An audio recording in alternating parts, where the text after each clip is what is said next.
Сайн нөхдөдөө та бүхэндээ өнөөдрийн мэндийг хүргэе. Өнөөдрийнхөө бичлэгээр би цоны уйлралд хэрхэн эмгтээлэг, дэгжин загварлаг гэхдээ гой энгийн хувцлаж болох хувцалтуудын санааг хүргэх гэж байна. Монголд маань яг одоогоор үйл болж байгаа энэ бичлэг маань жоохон ингээд цаг үе олоогүй бичлэг болох гээд байна. Гэхдээ яг миний амьдарч байгаа улсад зам байгаа учраас ерөнхийдөө өдөр тутмын хувцлалт бүх зүйл маань яг Монголын улирлаас эсрэг байгаад байгаа. Тэгээд та бүхэндээ энэ хүү бичлэгээрээ bitээлэг гоё дэгжин ийм классик загварын хувцлалтын санаануудыг та бүхэндээ хүргэх гэж байна. Maybe та бүхэн бас эх зууны хувцснуудынхаа санаанд бас яагаад оруулж болохгүй гэж outfit-үүд маань зөвхөн хар болон цагаан өнгнөөс бүрдсэн байгаа. Хар болон цагаан өнгө бол маш гоё классик, хязгаарч загвараас гардаггүй топ өнгө байгаа. Тэгээд дээрэс нь хоорондоо маш гоё зохицдог учраас хар цагаан өнгийг хослуулж өмсгөд та хязгаарч буруудахгүй. За тэгээд хамгийн ихний дресс маань гурвалжин захтай уурт хар дресс байгаа. Ийм даван материалтай. Тэгээд ийм маш нарийнхан мөртэй гурвалжин зах бол ингээд цэжиг маш гоё харагдуулдаг. Дээрэс нь маш гоё эмгтээлэг харагдуулдаг. Дээрэс нь энэ дресс нэлээд урт учраас хүн битээ охтуудыг бас арай гоё өндөр харагдуулж өгдөг гэж хэлж болно. Тэгээд энэгээр ингээд баг зэрэг ийм тайл орсон учраас ингээд гоё бэлхүүсийг бас гоё тодруулж харагдуулдаг. За тэгээд хар өнгийн уурт макси дресс бол хизээж загвараас гарахгүй модноос гарахгүй. Ийм болохоор та бүхэн хар юм уу цагаан өнгийн ийм цулгаан өнгөтэй тэгтээ гоё ийм классик загвартай зуны дресс бас утасны шүгэнд энийг оруулж өгөхөд илүүдгүй.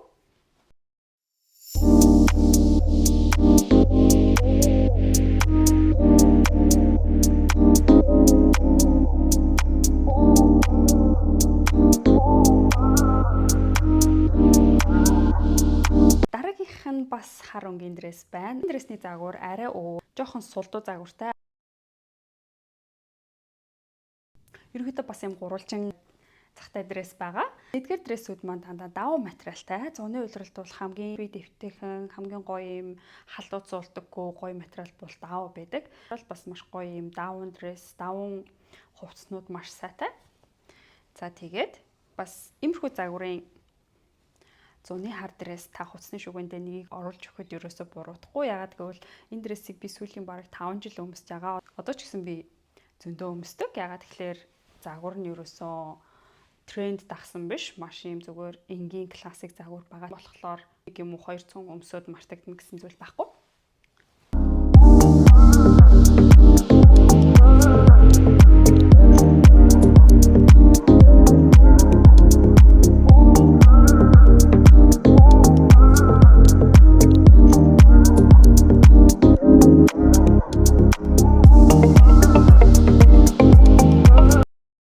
За дараагийн дресс маань бол ийм хагас мөртэй богинохон мини дресс байгаа. Ер нь бол би богино палаж өмсөх нэг дуртай биш.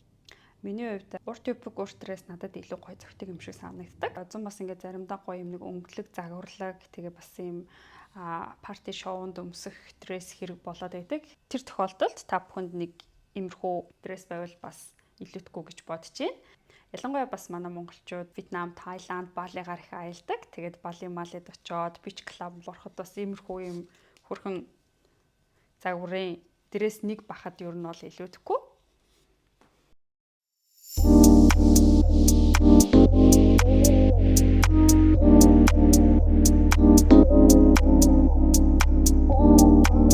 Дараагийн зүйл маань миний маш төмсөх дуртай таны хувцсны шүгэнд бүр заавал байх ёстой нэг зүйл бол цагаан өнгийн юпг. Зун бол цагаан өнгийн юпг бол маш их өмсөгддөг. Дээрээс нь бүр маш гоё юм цэвэрхэн, тэгтээ маш загварлаг харагдуулдаг. Дээгүүр нь ямар ч өнгийн топ өмссөн цагаан өнгийн юпг маш гоё зөгтөг. За энэ цагаан даваа юпг болохоор эдгийн Seed гэх брендийн юпг байгаа. Сүүлийн үед би бол бас маш их өмсөж байгаа. Дээрээс нь сүүлийн үед бас яг цагаан өнгийн юпг жоохон модонд ороод байгаа юм шүү. Би сүүлийн үед хөөх хасаагүй Instagram, Pinterest, TikTok-оор бас айгүйх гараад байгаа. Энэ бол бас зөвхөн маш юм классик энгийн загвартай цагаан юпг байгаа. Гэхдээ иймэрхүү энгийн одоо юм хүн дээр маш гоё юм дэгжин топ өмсчихэд л таны хувцлыг тэр чигээр нь өөрчилдөг. За тэгээд иймэрхүү даун ч юм уу бол зуны хувцсны шүгэнд заавал байх ёстой гэж би боддог.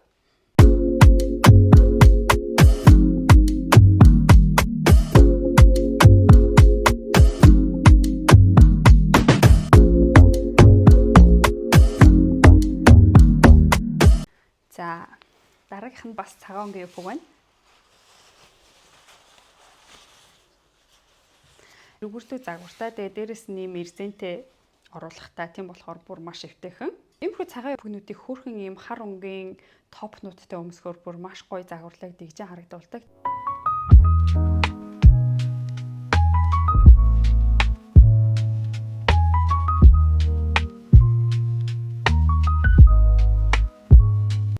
За хамгийн сүүлийн зүйл маань энэ хар өнгийн ийм топ байгаа.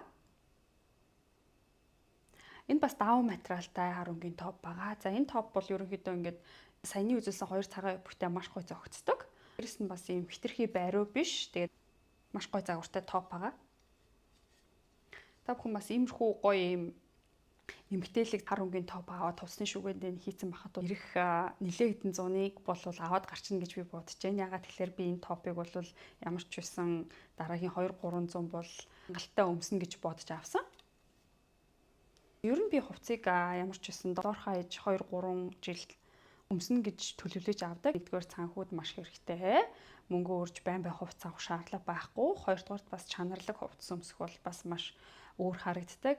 Гуравдугаарт байгальтай ялтай. Гэтэл сүүлийн үед хувцсны хог хаягдал бол дэндүү харамсалтай маш ихээр гарч байгаа. Ялангуяа Америк болон өндөр хэрэглээтэй улсуудын хувцсны хэрэглээ fast fashion бол бүр crazy байгаа гэж би боддог. Тийм учраас байгальтаа бас аль болох хог хаягдал үүсгэхийг хичээдэг учраас бол олон хувцас авч хайж өмсөх бол дурггүй.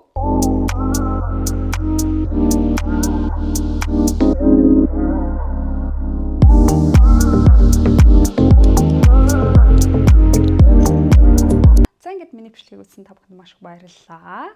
Хэрвээ танд миний суваг таалагдсан бол subscribe хийгээрэй.